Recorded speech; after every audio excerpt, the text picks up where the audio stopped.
اللہ وبرکاتہ۔ تو پہلے 10 دن ختم ہو گئے، جس کو کہ میرے نبی نے کہا کہ پہلا عشرہ رحمت کا ہوتا ہے، اللہ تعالیٰ کی رحمت کے دروازے کھلتے ہیں، آؤ بھائی مانگ لو، لے لو، جتنا چاہیے آ جاؤ۔ تو دوسرا جو 10 دن ہیں، جو اب کل 10واں روزہ ہے، اس کو مغفرت آپ نے فرمایا کہ اس میں اللہ پاک کی طرف سے خاص طور پر یہ جو وہ نہیں ہوتا، وہ سیل لگاتے ہیں یہ تاجر دکاندار کہ بھائی سستا ہے، لے لو لے لو، لوگ ٹوٹ پڑتے ہیں۔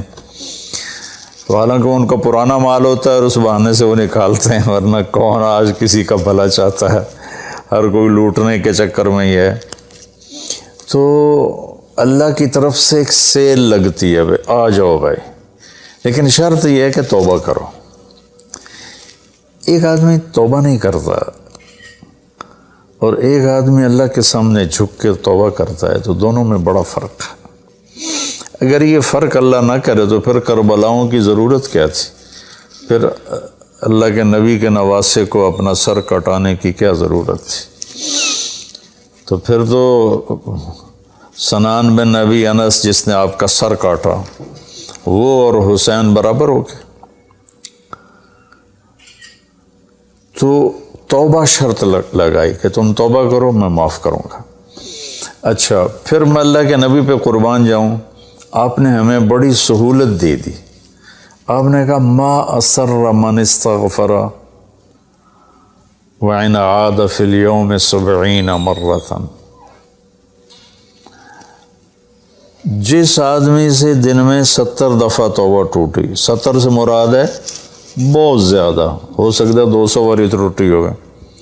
جس آدمی سے 70 دفعہ توبہ ٹوٹی ہو، یعنی ایک دن میں بہت دفعہ ٹوٹی ہو، اور وہ ہر دفعہ توبہ کرے، تو اللہ کی نظروں میں مجرم نہیں ہے۔ ایک گناہ کرے اور پکا ہو جائے، وکھی جیسی سارے کرندے پہن میں کر لیا تھا کی ہو گیا، یہ بڑا خطرناک جا رہا ہے، یہ نہیں چھوٹے گا۔ لیکن جو گناہ کر کے روتا ہے، ایک آدمی میرے پاس آیا، 2-3 دفعہ آیا، پھر تو ملاقات نہیں رہی، شراب کی عادت تھی، تو اتنے صدمے اور افسوس کے ساتھ مجھ سے کہتا میرے لیے دعا کریں، مجھ سے شراب چھوٹتی نہیں۔ اور ایک دن تو اتنا رویا اس کی چیخیں نکل گئیں۔ تو اس کا معاملہ بہت آسان ہے، اور اگر کوئی توبہ پہ پکا ہو جائے، یہ تو وہ ہے کہ توبہ کرتا ہے توڑتا ہے، کرتا ہے توڑتا ہے، پھر کرتا ہے، پھر کرتا ہے، پھر کرتا ہے۔ ایک دفعہ جاوید چودھری صاحب مجھ سے کہنے لگے کہ آپ تو لوگوں کو گناہوں پہ دلیر بنا رہے ہیں، آپ کا نوکر اگر 3-4 دفعہ غلطی کرے آپ اسے رکھیں گے؟ میں نے کہا چودھری صاحب آپ نے طارق جمیل اور خدا کو ایک بنا دیا۔ میرا تو بیٹا بھی میرے ساتھ جو سلوک کرے گا تو میں کہوں گا میرا پتر اے راہ پیا تے اے زمین پئی تے چھٹی کرو۔ تو میں تو اپنے بیٹے سے گزارا نہیں کروں گا، اس کو فارغ کر دوں گا، تو وہ تو نوکر تو بڑے دور کی بات ہے، وہ اللہ ہے جس کی رحمت، اس نے خود رحمتی وسعت کل شیء، کہتا میری رحمت نے ہر چیز کو گھیرے میں لیا ہوا ہے۔ تو توبہ کرتا رہے گا ندامت کے ساتھ، دل کے ساتھ، پھر نفس کے ہاتھوں مجبور ہو کر یا ماحول کے ہاتھوں مجبور ہو کر کچھ کرنا پڑ جاتا ہے، ہو جاتا ہے، پھر وہ توبہ کرتا ہے۔ اس کا معاملہ بہت آسان ہے۔ اور جو توبہ پہ پکا ہو جاتا ہے تو اس کے ساتھ اللہ کیا کرتا ہے؟ پہلے اللہ تعالیٰ نے کہا کہ والذین لا یدعون مع اللہ الہا آخر، میرے بندے وہ ہیں جو شرک نہیں کرتے، ولا یقتلون نفس التی حرم اللہ الا بالحق، اور جو کسی کو قتل نہیں کرتے، ولا یزنون، جو زنا نہیں کرتے، ومن یفعل ذلک یلقی اثاما، جو یہ کام کرتا کرتا مر گیا اس کو بہت بڑا اس کا تاوان بھگتنا پڑے گا۔ یضاعف لہ العذاب ویخلد فیہ مہانا، فیہا ہے، یضاف لہ العذاب یوم القیامہ ویخلد فیہ مہانا، کہ اگر یہ کام کرتا ہوا ایک آدمی مر جاتا ہے، جیسے قبائلی دشمنیوں میں مارے جا رہے ہیں اور ان میں قاتل 100 آدمیوں کا قاتل ہے، اپنی موت مر جاتا ہے، تو کہا اس کی تو خیر نہیں ہے۔ لیکن 100 کا قاتل توبہ کر لے، زنا کرنے والا توبہ کر لے، کفر کرنے والا توبہ کر لے، تو اللہ تعالیٰ فرماتا ہے کہ الا من تاب وآمن وعمل عملا صالحا فاولئک یبدل اللہ سیئاتہم حسنات۔ پھر میں کیا کرتا ہوں کہ اس نے جو توبہ پکی کر لیتا ہے، پکی، تو میں کیا کرتا ہوں، اس نے زندگی میں جتنے گناہ کیے ہوتے ہیں وہ مٹا کے نیکیاں لکھ دیتا ہوں، ہر گناہ کے بدلے ایک نیکی لکھ دیتا ہوں۔ ایک دفعہ نعیم بٹ صاحب میرے بڑے پیارے بھائی ہیں، دوست ہیں، کہنے لگے مولانا صاحب میری نیکیاں آپ سے زیادہ ہیں۔ میں نے کہا جی میں تو کوئی دعویٰ نہیں کیتا بھائی میریاں زیادہ۔ کہا نہیں، میں لاجک دیتا ہوں۔ کہا ہم نے اتنے گناہ کیے ہیں کہ جس کی حد کوئی نہیں، شوبز کی دنیا میں تھے وہ، تو اب میں نے کر لی پکی توبہ، تو آپ کی نیکیاں اتنی نہیں جتنے میرے گناہ ہیں، وہ سارے لکھے گئے نیکیوں میں، تو میری نیکیاں آپ سے بڑھ گئی۔ میں نے کہا بڑی زبردست آپ نے لاجک دی ہے، بالکل ٹھیک ہے، اللہ پاک جس کو جتنا چاہتا ہے دیتا ہے۔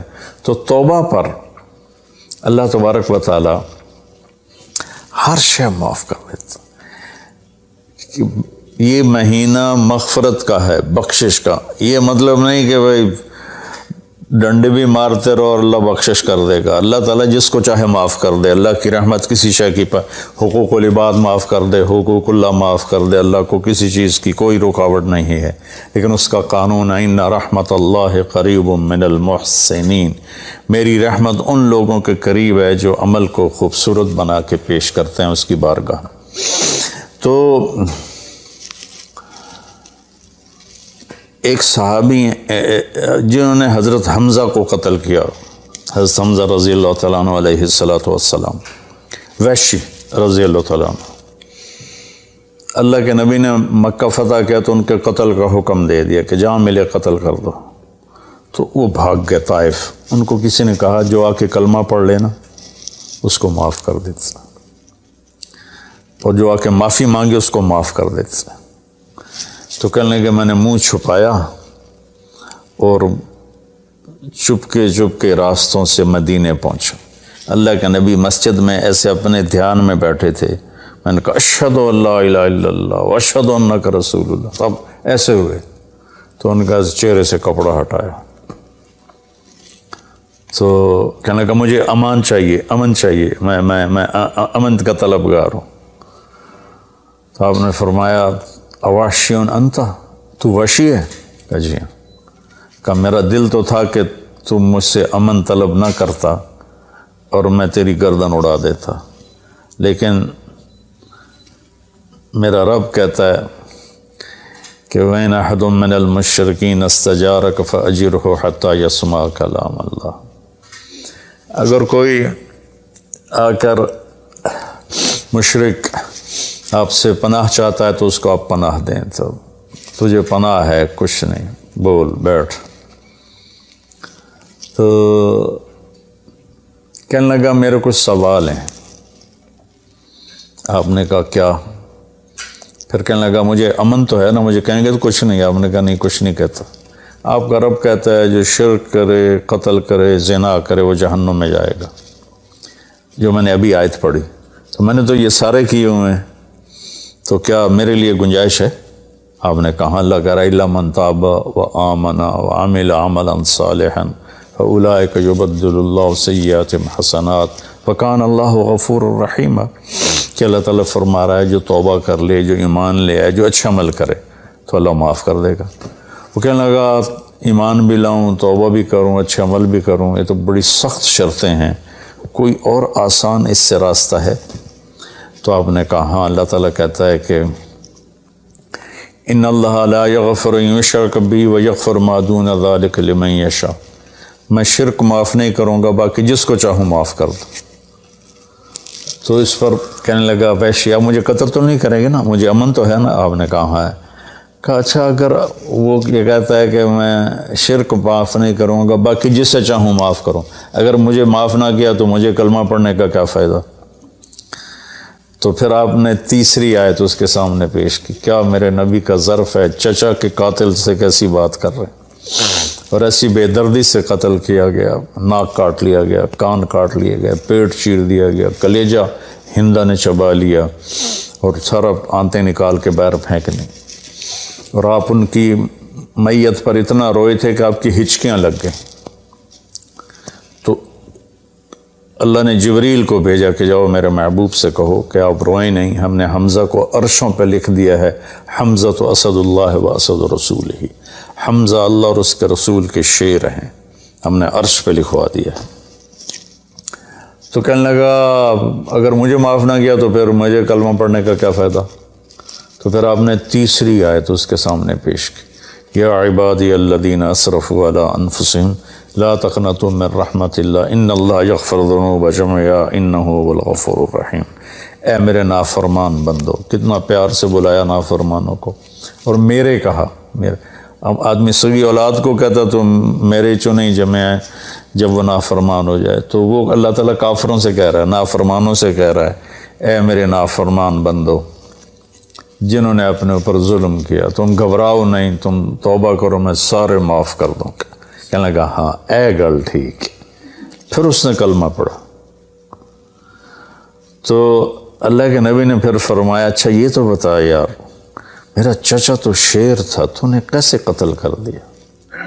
پھر اس نے ساری کہانی سنائی کہ مجھے مطعم بن عدی نے کہا تھا، ان کا غلام تھے یہ، کہ تو محمد کو یا علی کو یا حمزہ کو علیہم الصلاۃ والسلام کسی ایک کو قتل کر دے تجھے آزاد کر دوں گا۔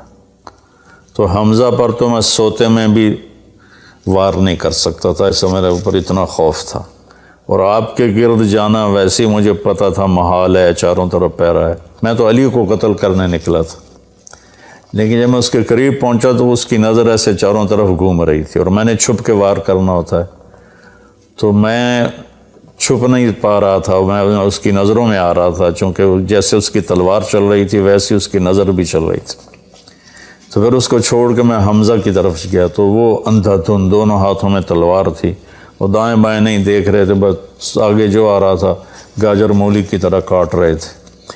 تو اس کے راستے میں ایک پتھر کے پیچھے چھپ کے بیٹھ گیا، جب وہ میری زد میں آئے تو میں نے برچھا پھینکا تو ان کے لگا، تو انہوں نے مجھے ایسے دیکھا تو مجھے لگا میری جان نکل جائے گی، میں بھاگا وہاں سے ڈر کے مارے، حالانکہ مجھے پتا تھا میرا برچھا وار کر کام کر گیا ہے۔ تو پیچھے آوازیں ابا ہمارا ابا ہمارا، تو مجھے اندازہ ہو گیا کہ میرا کام ہو گیا۔ تو اس پر اللہ کے نبی ایسے روئے کہ پھر آپ کی آنکھوں کی لڑیاں لگ گئیں آنسوں کی، حالانکہ اس بات کو 7 سال ہو چکے تھے۔ پھر آپ نے کہا ویحک غیب عنی وجہک، اللہ تیرا بھلا کرے میرے سامنے نہ بیٹھا کر۔ یہ بھی اس کو نقصان سے بچایا کہ کہیں میرا دل دکھ جائے دیکھ کر تو اس کا نقصان نہ ہو جائے۔ تو اللہ پاک اپنی بخشش اور رحمت کو جوڑتا ہے توبہ کے ساتھ۔ تو یہ بخشش کا 10 دن ہے کا مطلب یہ کہ ہم اپنے گناہوں پہ توبہ کریں۔ اچھا ایک بات چلتی ہے، اللہ حقوق اللہ معاف کر دے گا، حقوق العباد معاف نہیں کرے گا۔ اللہ کی رحمت کو کبھی پابند نہیں کرنا چاہیے، اللہ جس کو چاہے معاف کر، وَيَغْفِرُ مَا دُونَ ذَلِكَ لِمَن يَشَاءُ۔ ہاں حقوق العباد کی عدالت بڑی سخت ہے، حقوق اللہ کی عدالت نرم ہے، حقوق العباد کی عدالت سخت ہے، اس میں وہ بندہ بھی انوالو ہوگا جو مظلوم ہے، تو وہ پتہ نہیں معاف کرے نہ کرے، لیکن اللہ اس کو اپنی طرف سے دے کر اور اسے معاف کر دے، یہ اللہ کو قدرت۔ ایک آدمی نے 99 قتل کیے بنی اسرائیل میں، اللہ کے نبی نے فرمایا، اور سارے ظلم کے قتل تھے، ناحق۔ ایک قتل کرو تو قرآن میں بھی پڑھ کے سنایا کہ جہنم کی آگ ہے۔ ہمارے علاقوں میں قبائلی دشمنیاں، خاندانی دشمنیاں اور سیاست کے نام پہ دشمنیاں، زمین پر لڑائیاں، زمین وہیں پڑی رہتی ہے، دونوں طرف کے خاندان ختم ہو جاتے ہیں، مارتا کوئی ہے قتل کسی اور کو کرتے ہیں، اور یہ سلسلہ ایسا چلتا ہے کہ خاندانوں کے خاندان ختم ہو جاتے ہیں، اور آگے آخرت بھی برباد ہو جاتی ہے کہ جو بچ گیا مر گیا وہ بھی جہنم میں جائے گا کہ اس نے کتنے بے گناہوں کو قتل کیا یا قتل کروایا۔ میرے نبی کا فرمان ہے ایک آدمی کے قتل پر پوری دنیا کٹھی ہو جا، ہاں بھائی مار دو، اور مارنا تو ایک گولی نال ٹھا ہو جانی ہے، تو 7 ارب انسان کہہ رہے ہیں انہوں مار دو، اور مارنا بے گناہ ہے، وہ آدمی قتل کا حقدار نہیں، تو اس کو اگر قتل کر دیا تو اللہ اس ایک کے بدلے 7 ارب کو جہنم میں ڈال دے گا۔ اب یہ ہمارے قبائلی علاقوں میں اتنی لڑائیاں ہیں، اتنے قتل ہیں، نماز پڑھتے کو گولی مار دیتے، تو یہ خیال نہیں کرتے کہ آگے اس قتل کا جواب دینا پڑے گا۔ تو بھائیو اپنے ماحول میں صلح کراؤ لوگوں کہ ہمارا عدالتی نظام بہت کمزور ہے، بلکہ ناقابل عمل ہے، یہ مظلوم کا ساتھی نہیں ہے، یہ ظالم کا ساتھی ہے۔ 150 پونے 200 سال پرانا انگریز کا قانون ابھی تک چل رہا ہے، اس سے خاک انصاف ملے گا کسی کو۔ علاقے کے جو با اثر لوگ ہیں وہ خاندانوں میں صلح کرائیں، وہ جہاں بھی کوئی لڑائی ہو جائے اس کو چھوٹا نہ سمجھیں، ان میں لوگوں کی صلح کرائیں۔ آپ نے فرمایا کہ میں تمہیں بتاؤں نفلی حج سے بہتر، نفلی نماز سے بہتر، نفلی روزے سے بہتر عمل بتاؤں؟ حالانکہ نفلی حج اور فرض حج میں سارے اعمال برابر ہوتے ہیں، لیکن فرض کو کوئی چیز پہنچتی نہیں، لیکن تھکاوٹ تو نفلی والے کو بھی اتنی ہوتی جتنی فرض والے کو ہوتی، تو آدمی پس کے رہ جاتا۔ میں تو کئی سال مسلسل حج کیے ہیں، تو میرے نبی نے فرمایا تو میں بتاؤں نفل نماز سے بہتر، نفل حج سے بہتر، نفل روزے سے بہتر؟ انہوں نے کہا جی کیا؟ کہا لوگوں میں صلح کرانا، لوگوں میں صلح کرانا۔ تو اس نے 99 قتل کیے، تو ایک دن اس کو خیال آیا میں توبہ کروں، تو ایک عبادت گزار سے پوچھا، وہ عالم نہیں تھا، کہ جی میں 99 قتل کیتے ہیں، ان کو میری توبہ ہے؟ اس کا توبہ تیری توبہ کیوں ہو سکتی؟ تو 99 کھا گیا، اس کا مڑ 100 تو پورے کرا دورا جا کام میں، اس ایک بار کی تو ادھر ولا چڑھے،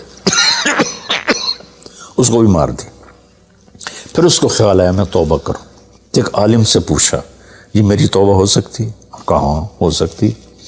توبہ کس کی بند ہے؟ اللہ تعالیٰ کریم ذات، میں نے کئی دفعہ حدیث آپ کو پیش کی ہے کہ اللہ فرماتا ہے میرا بندہ تو اتنے گناہ کر کے زمین سے اٹھا کر آسمان کی چھت کو لگا دے، پھر صرف ایک دفعہ کہہ دے یا اللہ توبہ، میں سارے معاف کر دوں گا۔ اس لیے میں کہتا ہوں کسی گناہ گار کو حقیر نہ جانو۔ میں اللہ سے سوتے ہوئے روزانہ دعا کر کے سوتا ہوں، یا اللہ میرے دل کو پاک کر دے لوگوں کی حقارت سے، اور میری زبان کو پاک کر دے لوگوں کو تکلیف دینے سے۔ روز میں اللہ سے مانگ کے سوتا ہوں۔ تو وہ کہنے لگے لیکن ایک شرط ہے، توبہ پکی ہونی چاہیے، اور اس کے لیے ماحول کی تبدیلی ضروری ہے، یہ بستی گناہ گار لوگوں کی ہے، تو پھر کرے گا یہ کام۔ وہ سامنے بستی میں نیک لوگ رہتے ہیں، وہاں چلا جا، تو ادھر سب نیک لوگوں کی سنگت صحبت میں تو بدل جائے گا۔ انہوں نے کہا جی میں تیار ہوں، میری توبہ ہو جائے۔ کہا ٹھیک ہے جا۔ اس اپنا جولی بستر چایا، ٹر پیا، رستے چ موت نے جھٹکا دیتا۔ اس نے جب محسوس کیا کہ موت کا جھٹکا ہے تو اس نے جمپ لگایا آگے کی طرف، تو جب وہ گرا تو وہ اس طرح گرا، ایسے، یہ 2 ہاتھ آگے تھے اور انگلیاں ایسے تھی کہ میں آگے کی طرف بڑھ جاؤں، انتقال ہو گیا۔ اب اللہ کو تو پتہ ہے میں معاف کر چکا ہوں، اس نے اپنے بندوں کو اپنی رحمت اور یہ ساری کہانی سنانے کے لیے دوزخ کا فرشتہ بھی آ گیا، جنت کا بھی آ گیا، دونوں میں تکرار ہو گیا۔ جنت کا فرشتہ کہے میرا مہمان ہے، توبہ کر چکا ہے۔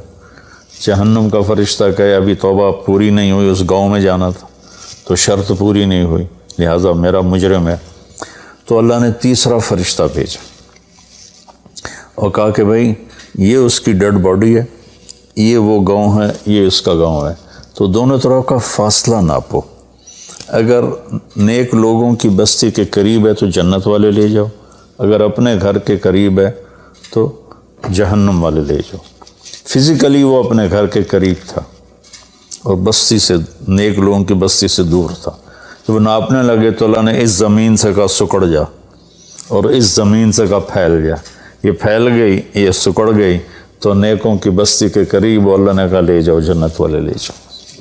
تو اللہ تو ایسا کریم ہے، ہم نے اللہ سے ڈرا ڈرا ڈرا کے لوگوں کو بھگا دیا ہے۔ ایک پڑھا لکھا نوجوان تھا، کہنے لگا تسی مولویوں نے ساڑھ کو رب بھی کھو لیا، اتنا ڈرایا جے اتنا ڈرایا جے کہ اسی ڈر کے ہی دوڑ گئے ہیں۔